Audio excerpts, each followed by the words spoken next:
And welcome back to Coast. George Norrie along with Max Bennett. Matt, let's talk a little bit about ChatGPT. It stands for Chat Generative Pre-trained Transformer. Now, what the heck does that mean? So a transformer is just a very specific architecture for a neural network. And so conceptually, you can just think about it as a big web of artificial neurons, meaning they're not real neurons, they're just modeled in a computer. And what we do is we show a set of text to this model, and we ask it to predict the next word. So let's say we give it a paragraph, and we say, hey, can you predict the next word in this paragraph? Or we'll remove a word in a paragraph and say, can you guess what word should have been there? And we just take that sort of learning algorithm, and then we show it the entire internet, or a huge portion of the internet. And what's very interesting is it starts being able to produce language and reason about things in ways that are oddly human-like and are impressively intelligent. Now, we've had neural networks and language models for a long time. What's unique about the transformer is it uses something called attention, which is just a clever way for each individual sort of word to try and take part in predicting what the next word is in a set. But you can just think about it as a really big neural network that we just pass a lot of text to so it can try and predict the next word. Is it literally writing speeches and things like that now? Oh, yeah. I mean, people are using this for speech generation. A surprisingly large portion of new content on the internet is now written by ChatGPT. A lot of students are starting to use ChatGPT to write essays.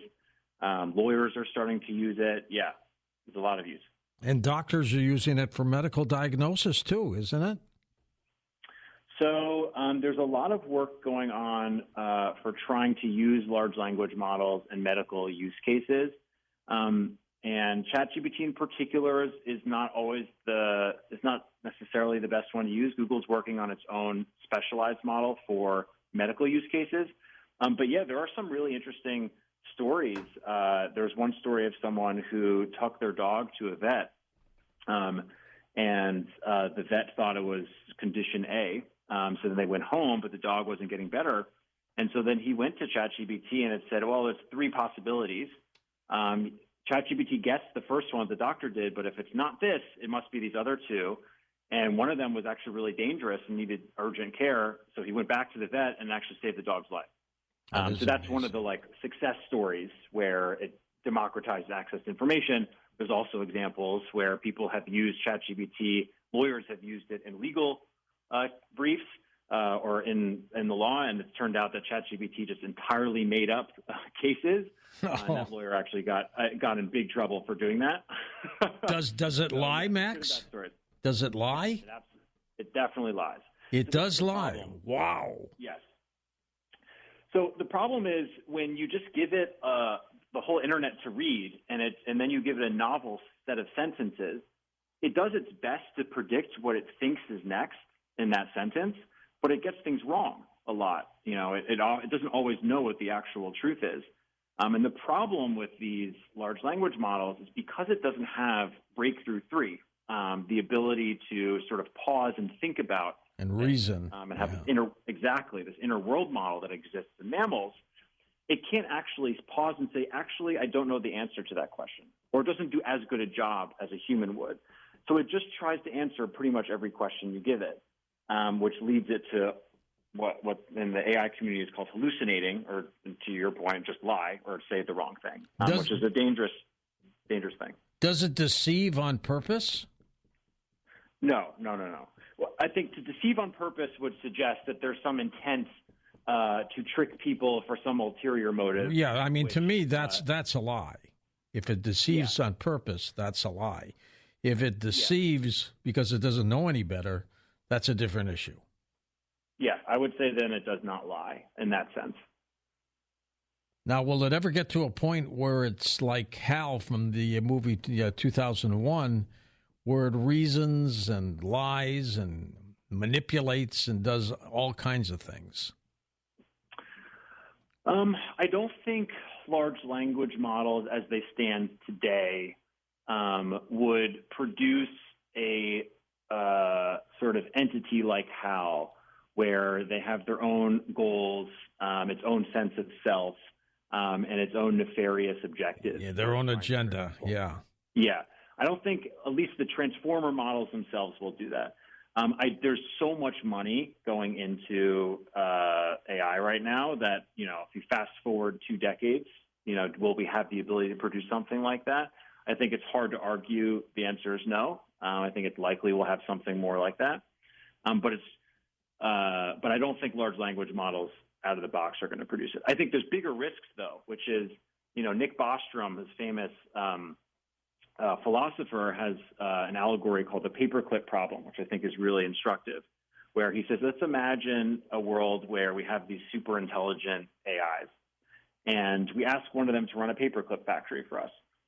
And we just talk to this AI and we say, hey, I have a goal. Can you just maximize the production of paperclips because we're kind of running out and I just need more of them? And then the AI says, sure. And then it converts all of Earth into paperclips. And what's the point of that allegory? The point is that the AI didn't have to be intentionally nefarious. It didn't have to want to hurt anyone for it to be dangerous, because it just misunderstood what you meant by maximize production. It did what you told it to do. Exactly. And so this is where breakthrough 4 comes in, which is what primates are really good at, which is if I asked a human running a paperclip factory maximize the production of paperclips, they could think about me and reason about my own minds. They could put themselves in my shoes and immediately know I do not want them to convert Earth into paperclips. And that is constantly happening when we use language with each other. We're inferring what we mean by what we say. And one of the big dangers of rolling out these AI systems too broadly too soon is we could have paperclip dilemma-like problems where they just misunderstand what we mean by the instructions we give it. Absolutely. Let's go to the phone. Cy in Mississippi to get us started on the wild card line. Hey, Cy, go ahead. Yes, sir. I very much appreciate you taking my phone call. Thank you. Maybe one of the rare experiences I'm actually doing what I'm actually calling about. And this may be below your research, and I apologize if it is. But I own a bit of land here in Mississippi, and I'm an avid hunter, but I don't hunt with rifles. I hunt a lot simpler than that, bows and tomahawks. And there was a research done for about 40 years with white-tailed deer in North America, where since they don't really have any sort of predators other than man in this area, their communication to each other is quite interesting if you ever actually researched it before. The interaction between the deer warning each other of predators, which normally is man, has decreased over the past, say, 20 to 30 years because of the technology of hunting. But most hunters with high-powered rifles, and they sit in trees and they put out bait and so forth. And so I myself who go out in the woods, which I'm doing right now, and I actually track deer, do the markings they put on trees and such. I have found personally that their communication with each other, with a predator in the area, seems to almost elevate a bit when they feel that someone, such as myself, that is not sitting in a tree with a high-powered rifle, it's almost as if their language between themselves becomes almost supersonic, when normally, as I said before, it's almost just become null and void because they just don't have that type of challenge, especially in North America and Mississippi. We don't exactly have cougars and cheetahs and such. And I apologize if this is off the subject of what you studied, but I was just wondering if you've ever looked into the actual language between animals and such as white-tailed deer, and if it's whether it's progressed or digressed with the technology getting better and better with hunters. I don't include myself in that. I just don't hunt with rifles, and I was just really wanting to hear your thoughts on that. And again, I apologize if that's sort of below your schooling and your research and such. So I haven't specifically studied deer communication, but it's certainly the case that animals respond to in different changes in environmental pressures. I mean, even humans, I think a great example in humans is our eyes have been degrading. Why? Because now that we've invented glasses, degraded eyesight isn't a death sentence anymore. And so immediately something that evolution really enforced heavily, which is humans need really great eyesight, is degrading immediately over hundreds of years, which is a pretty rapid observation in evolution. So it certainly is possible that, with changing pressures, their ability to communicate has changed. And we know lots of animals, especially ones that are lower on the food chain, or ones that are often prey, like a deer, do have lots of signals that they give each other, and very specific signals. So I don't know if deer do in particular, but I have studied monkeys a lot, and monkeys have lots of signals they give each other. So I was mentioning earlier, vervet monkeys have genetically hard-coded signals that they have for different types of predators. So there's a very specific signal they give that means snake. And if you play that from a loudspeaker, you can record a vervet monkey and just play that sound in a loudspeaker, all the monkeys run into the trees. And there's a different signal, which means hawk. And if you play that, all the vervet monkeys jump from the trees down to the forest floor. So there's clearly signaling happening. So it's certainly possible it's happening in deers, but I'm no deer communication expert. West of the Rockies, John's with us in Mendocino, California. Welcome, John. Hey, thanks for having me on. And just wanted to what you think about our brains being sort of a quantum computing, and what do you think about quantum computers that are coming up, marriage with AI? So I don't think there's good evidence, or I am not aware of any good evidence that the core computations from which human cognition and intelligence emerges leverage any real meaningful quantum effects. It is the case that most theories think that the core information signaling that occurs in the brain is through electrical spikes, which is where a neuron depolarizes, and there are these tiny little Morse code-like spikes called action potentials. And neurons pass, when they have an action potential, they pass that signal down an axon, and this axon connects to a bunch of other neurons. And when an axon activates, it releases a bunch of chemicals that then triggers cascading effects to other neurons. So I'm sure there are ideas about maybe on a deeper molecular level if there are possibly quantum effects, but I haven't seen convincing evidence that quantum effects are really meaningful in the computations happening in the brain. In terms of quantum computers, and explain what a quantum computer is, Max. So I'm not an expert in quantum computers, so I don't want to get over my skis on it. But the high-level idea that I can speak to is all computers are based on a transistor, which is effectively a binary signal. So computer code is all ones and zeros. And that imposes big limitations on how much a computer can compute because it only has two different informational values, one or a zero. And quantum computers leverage quantum states, which means they can have more than two values, which opens the door for huge numbers of increases in computational ability. And so that's sort of the extent to my knowledge of quantum computing. And there's a lot of concern and excitement around it because it could suggest that for the same amount of energy input, we could get way more complicated algorithms run on quantum computers, et cetera. But that's the core idea. Next up, Sharon's with us in New Jersey. Hello, Sharon. Go ahead. Hi, George. Hi, Max. Thank you so much. I'm really enjoying this. Thank you. Okay, my question is, so if the AI mimics the neural networks in our brain and we have devices, can't the AI merge with us? And don't we, not need a Sky network to kind of create a zombie apocalypse? Zombie apocalypse time with AI. What do you think, Max?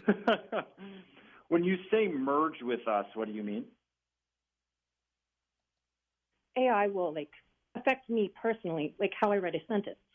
And so when it affects me and, how I communicate with others, and then, but also to its ability through neuroplasticity to affect our HPA axis, through the digital products we have on our phones. Yeah. I see what you're saying. Yeah, so it's an interesting point. Elon Musk has an idea where he says we already have brain-computer interfaces. We're already cyborgs, and the interface is just the phone. And we use the phone as an extension of our brain because we're constantly using it to get information, It's a relatively low bandwidth because it's not talking directly to our brain. It's going through our fingers and our eyes. And I think that's actually a reasonable sort of metaphor for what the technology is doing. And when you think about it that way, I think your point is not totally off base, where, yes, when you're scrolling through a Facebook feed and it shows you things that trigger dopamine release to break through too, and that reinforces your behavior and makes you feel compelled to keep scrolling, that is in some ways manipulating your brain without your consent. And it can trigger you into a state of stress, and when you're in a state of stress, you become more habitual, which means you're more at risk of getting addicted to things, to your point about the HPA axis. So yeah, I think that is already happening in some sense, because the underlying algorithm of Facebook is machine learning, and that is manipulating people. So I think that is a concern. Max, do you think if Albert Einstein had the ability to use artificial intelligence, he would have come up with even some more astounding theories? That's an interesting question. Yeah. I mean, I think ChatGPT, in the best case scenario, is a really amazing thought partner. And when you talk to it, it can help you think about ideas you haven't considered. When implemented correctly, it can crawl across a mass corpus of scientific literature and help draw connections between things for you.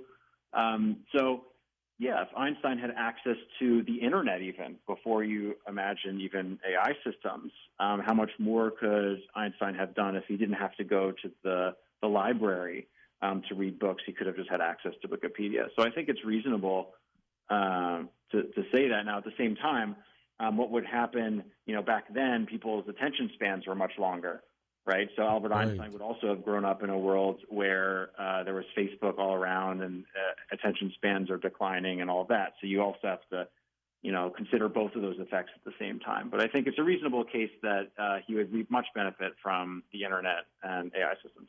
Where do people get the book, A Brief History of Intelligence? It should be available anywhere. On Amazon, you can buy it. Local bookstores should be available. But yeah, it should be all over the place. A lot of people seem to be depressed these days because of events that are happening worldwide. Will artificial intelligence help them or hurt them? I think with most really powerful technologies, it's a tool. And it's up to the humans that wield that tool, whether or not it does good things or bad things. So I think there's a possible future that's really good with AI systems. I mean, an AI system that's done right for medical use cases can really democratize access to incredible medical care. I mean, if anyone has a loved one that's had cancer, I mean, how desperately you want to get into Sloan Kettering or one of the best cancer centers. Exactly. Because the quantity of the best doctors is not high enough to actually meet the need of everyone who needs them. And so imagine AI systems that can democratize access to that level of care to anyone. Max, we're going to take a short break here and then come back and take final calls with you in a moment on Coast to Coast AM.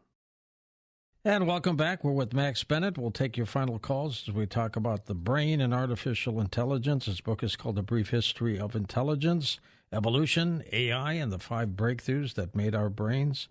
Max, tell me a little bit about your company, Albi. Yeah, so we're a very small early company, and we're experimenting with using some of the technology underlying ChatGPT in shopping use cases. When people are trying to figure out whether to buy a new ski and what the type of ski they should buy, we're trying to build AI systems that make it easier for them to make product decisions.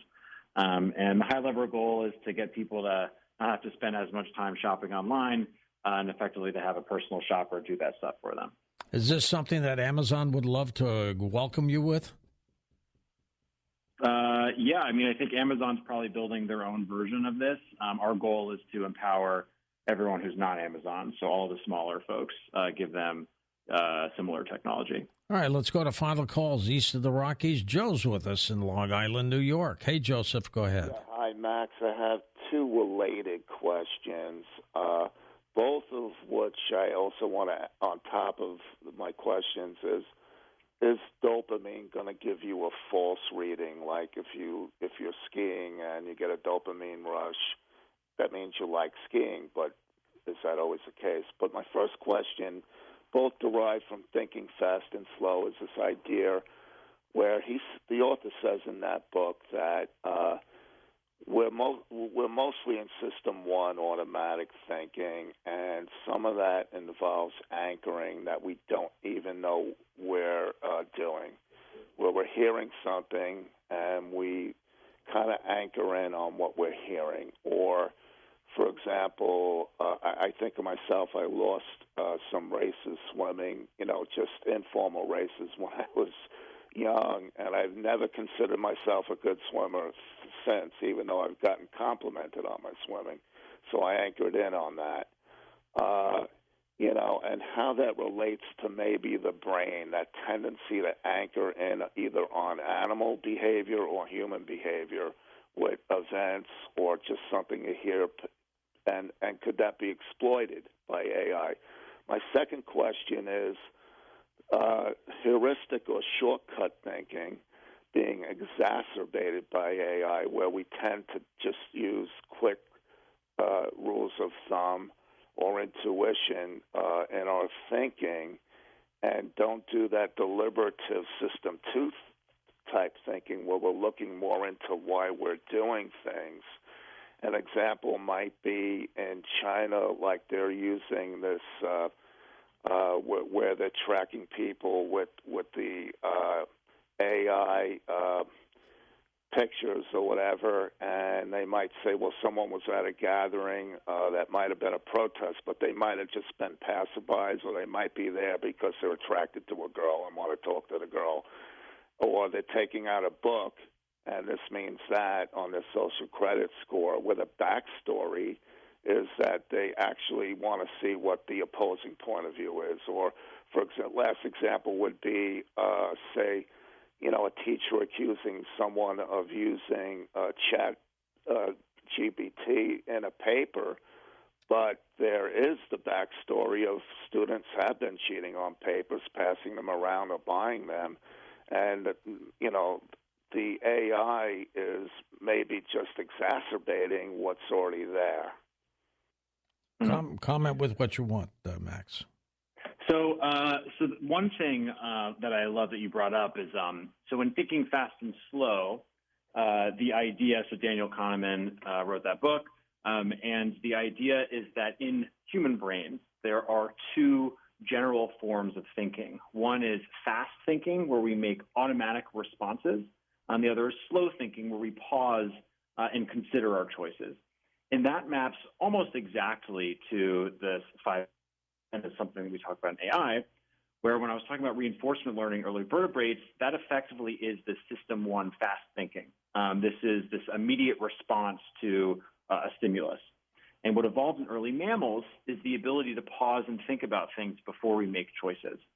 And so, when you talk about, like, can AI manipulate those things, AI is already manipulating those things. So when you feel addicted to scrolling on Facebook, the dopamine hit of sort of a surprising next item in the feed is exactly reinforcing the automatic response, the reinforcement learning component, the fast thinking component of your brain. And that makes it harder to stop because it sort of hijacks the automatic response component. So I think there is an analogy there. I think, there are, of course, ways in which AI systems can hack the sort of fast thinking. I think one thing missing in AI systems is the slow thinking, which is so interesting, where even ChatGPT, if you want to analogize it to Daniel Kahneman's framework, is all fast thinking. It never pauses to think about things beforehand, which is something missing. To your thing on shortcut thinking, there's some interesting things there. So the representative heuristic, which Daniel Kahneman talks about, where you say the following, imagine, let's say, Eric. I tell you about Eric, and I say Eric is meek, he wears glasses, and he loves slow music. Is he more likely to be a construction worker or a librarian? And most people would say librarian, but that would be wrong, because there are something like 30 times more construction workers than there are librarians, even though a higher percentage of librarians are quote unquote meek in the example. I don't know if that's true. If only 5% of construction workers are meek, there's actually going to be more meek construction workers. This is the exact example that Daniel Kahneman uses. The representative heuristic comes from the fact that we reason about things by simulating. It's a cause of our pause. We imagine Eric being meek with glasses, and he seems more like a librarian than a construction worker. So this, the simulation, the slow thinking, quote unquote, also has its own challenges as well, where we can have flaws in thinking too. So, that's just some thoughts on your questions. Norm in St. Louis. Hey, Norm, go ahead. Hey, how you guys doing tonight? Okay, Normie, thank you. Good. Got a couple points on the advancement of man and to AI and whatnot, and evolution is. I've often thought this over the years. It's kind of odd to me that there's 10 million different species in the world, and we're the only one. Although we're the apex of God's creation, we're the only one that pays fees to live and breathe. And second is, if you advance to the, today, there's a big mass shooting tonight. I forget where it was, but 50 people shot, and we got, the Israel-Palestine deal, and we got, I was reading about intercontinental ballistic missiles, and they got super hypersonic things that Russia can hit the U.S. in 30 minutes now, would go Mach 5. Well, we've got the same stuff too, Norm. Don't forget. You're breaking up a little bit on the phone, but did you get the gist of what he was saying, Max? I didn't fully grasp the question. If you want to repeat it for me, that would be helpful. I don't think we got to the question stage yet. That's okay. Let's go to Bill in Los Angeles. Go ahead, Bill. Hey, George. Hey, George, maybe you heard about 3 or 4 months ago, somebody did a chat GPT of Ronald Reagan doing a Kamala Harris speech. And I woke up and I didn't know what was going on. I just turned the radio on, and I thought it was Ronald Reagan. And I thought, no, he never said anything that stupid. And then they informed everybody, oh, yeah, this is chat GPT. Did you catch that? I did. It's incredibly dangerous sometimes. Yeah. And but in a slightly related question, Max, I've been grappling with this ever since being a philosophy student back in the 70s with materialistic determinism. And you mentioned this guy Robert Sapolsky, and I just wonder if you're familiar with the argument made by Sir Karl Popper in his book Objective Knowledge, and ironically also by C.S. Lewis from the other end of the spectrum, that if all thoughts are physical causes, then we have no reason to believe that anything we think is true, including the statement that materialistic determinism is true. What do you think about that? You cut out like halfway through. Can you repeat the last part of your question? Yeah.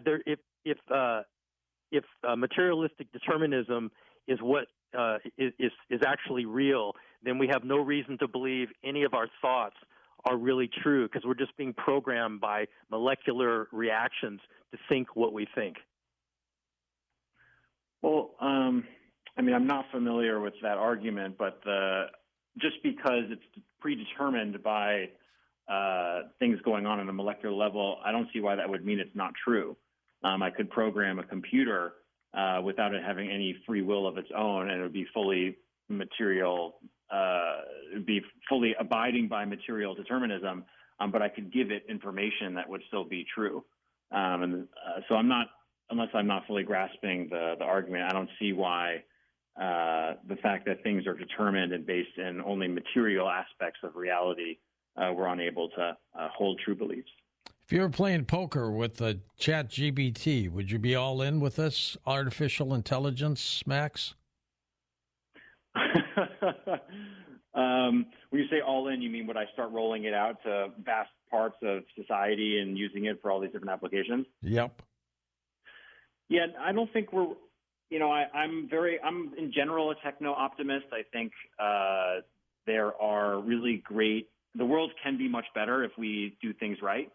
But I do think we need to be thoughtful about how we roll these things out. I do not think it's a good idea to just start wholesale rolling out ChatGPT in a variety of different ways without being more thoughtful about where is it safe to do so, make sure we have the right guardrails in place. And I think even the leadership of OpenAI and Microsoft agree with that. I think, there's plenty to critique there, but I think in general, they philosophically are aligned with the idea that we want to roll this out in safe ways. Satya Nadella of Microsoft, he's already said that he wants to really focus on use cases where the human's always in control. So it's only giving guidance to a person, but it's never replacing a person. So I think there are good ideas on how to roll it out safely. So in the idea of going all in, no, I would not go all in. I would put a few chips on the table and see how it goes. That's interesting. Sean in Stockton, California, welcome to the show. Get you in here, Sean. Go ahead. Oh, thank you, George. Yeah, Max, I find a mysterious part of evolution is from primate to man. You still have the primate culture. So is there a species of primate that had the advanced intelligence or capability to evolve into modern man? Thank you. Yeah, great question. I think it would be impossible to make the argument that, the ancestors of humans that separated from the chimpanzee lineage, 7 million years ago, could become man, but any other lineage of primates unable to do so. I think that would be an untenable argument. What that means then is really any existing primate probably also, if given the right circumstances, could also evolve to have the intelligence of a human. And it's probably not only with primates. I mean, if you look at dolphins are incredibly intelligent. If given the right circumstances and environments, I think it's not unreasonable to believe they could similarly evolve into the intelligence of a human. It's all about finding the right feedback loops and evolutionary pressures that would drive the selection for traits that would push them in the direction of human-like intelligence. I've always thought, Max, that if dolphins had arms and fingers instead of little flippers, they could do some incredible things. That's true, yes. Yeah, I think it's interesting to think about the accidents of evolution where, dolphins were, have the same mammal ancestors as us. The ancestors of dolphins and whales were that same squirrel-like mammal 100 million years ago. But they were the lineage that went back into the sea, and their fingers turned back into fins. And so the fact that, our ancestors were chimpanzees who were climbing, or not chimpanzees, but early primates who were climbing in trees, we evolved opposable thumbs, which didn't evolve for tool use. It evolved for hanging onto tree branches. We only later repurposed it for tool use. So there's lots of really fascinating accidents of evolution where things evolved for one reason and then were just repurposed for other ones. Exactly. Max, thanks for being on the program. Keep in touch and good luck with the book, A Brief History of Intelligence. Thank you. My pleasure. We're going to come back in just a moment on Coast to Coast to talk about an alien abduction case that went very, very wrong. We'll continue following and monitoring that tragedy in Lewiston, Maine, where 22 people were shot to death, 30 to 60 others wounded.